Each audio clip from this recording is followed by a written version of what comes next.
Hi, my name's Jesse, my pronouns are they, them, and I'm the LGBTQ plus officer for Lancaster University Students' Union. Today I'm going to be talking to you about supporting LGBTQ plus members of faith communities and why that's so important. So who am I? We've discussed I'm Jesse. You can see this is a picture of who I am today, or at least who I was in the middle of summer when I had the photo taken. But to get to be who I am today, I've come a long way.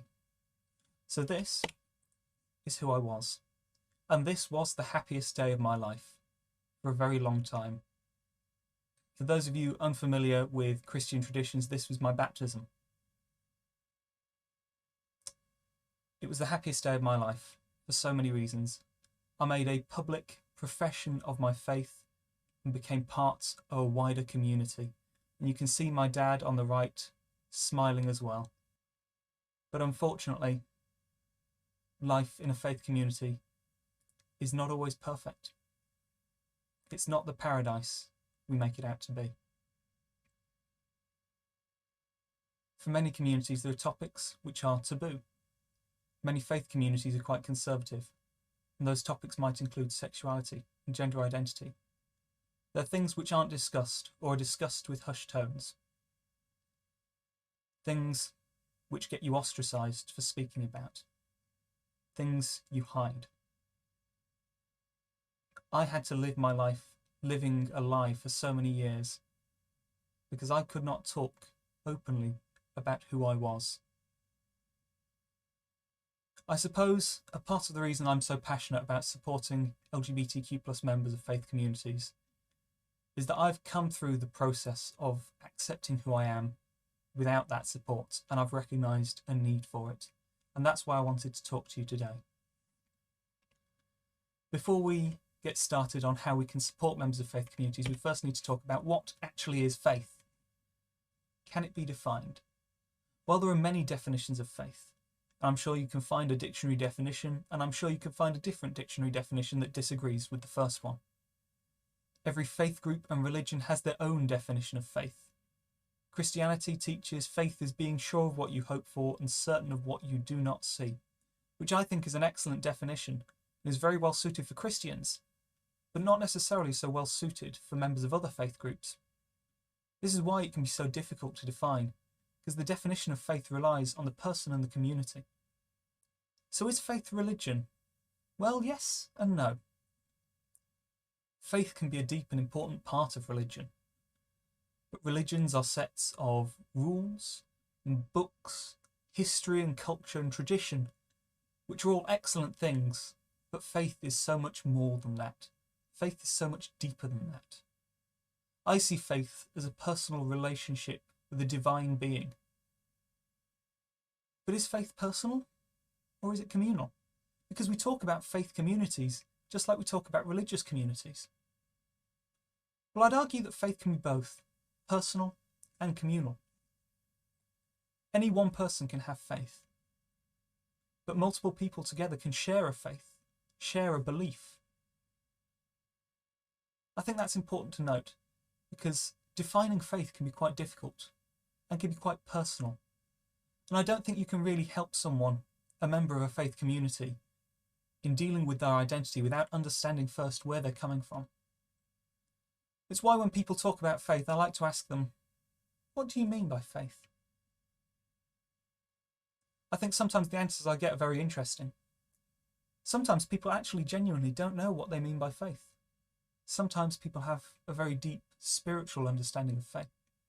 And those are both equally valid. Every person's experience of faith is something different. So where is the intersection with the LGBTQ plus community? Well, Stonewall have found 3 in 10 LGBT people of faith take part in at least once a month a collective activity connected with their faith. 3 in 10?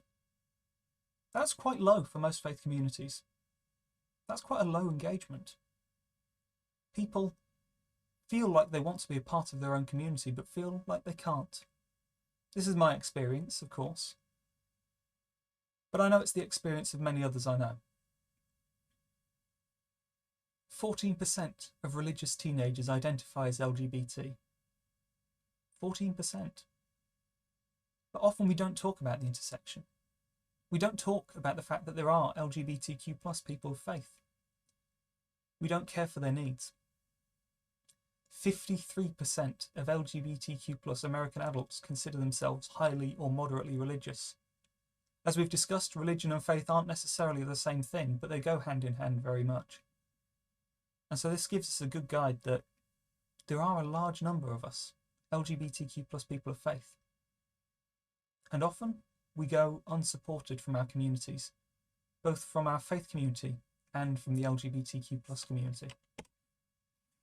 So what barriers do we face? Stigma is a big one. Our faith communities are often quite conservative, or even if they're not, they tend to be steeped in tradition, which often doesn't include LGBTQ plus people. Hate. Hate hurts. And I get it from both sides. There are LGBTQ plus people who have told me that I shouldn't advocate for LGBTQ plus people because of my religion, because of my beliefs. But then there are people of faith who tell me that my faith isn't valid, that my beliefs are wrong. That hurts. Persecution and punishment. It happens all the time. I've experienced it myself. Sometimes I see members of my former church in the street and I'll wave and I'll say hi and they'll stare at me and they'll cross the road to get away from me, or they'll turn around and walk the other way. Sometimes they'll walk straight past me. That hurts the most, when someone looks you in the eyes and refuses to acknowledge your existence. That hurts, especially when it's someone you love. Fear of death. That's a big one. Numbers of LGBTQ plus people who are killed due to hate crimes are on the rise. It's a very serious worry. Often these are motivated by faith and religion.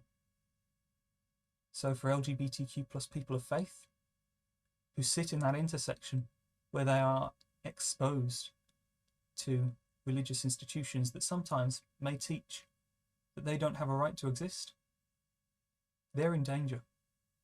And it's up to us to help them. Of course, the fear of persecution goes the other way as well. When I joined university, I was quite an advocate for LGBTQ plus people of faith.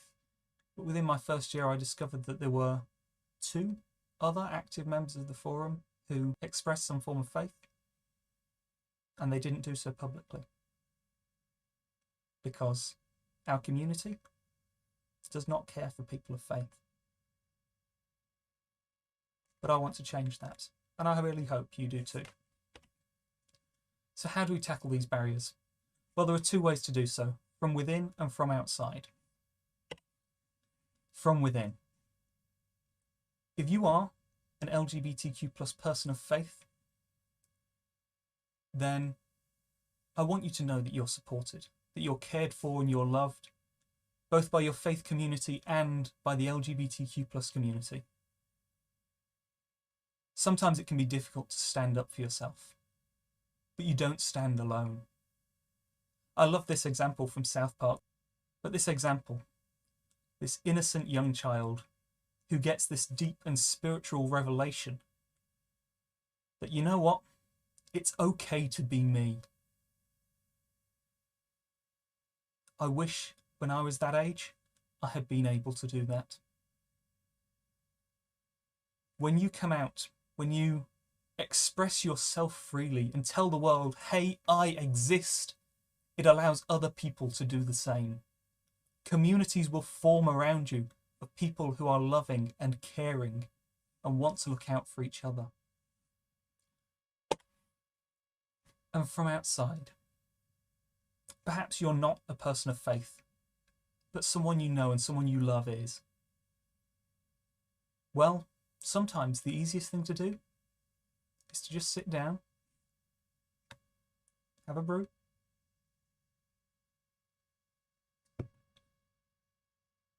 and talk. Sometimes it's also the hardest thing to do. These conversations can be difficult and they're tricky to navigate. But it's always good to come to a deeper understanding of each other, where we come from, what we believe in, what we want to see happen in the world, how we want to be the change that we want to see in the world. That's how we tackle these barriers. By understanding each other, loving each other. Thank you for listening.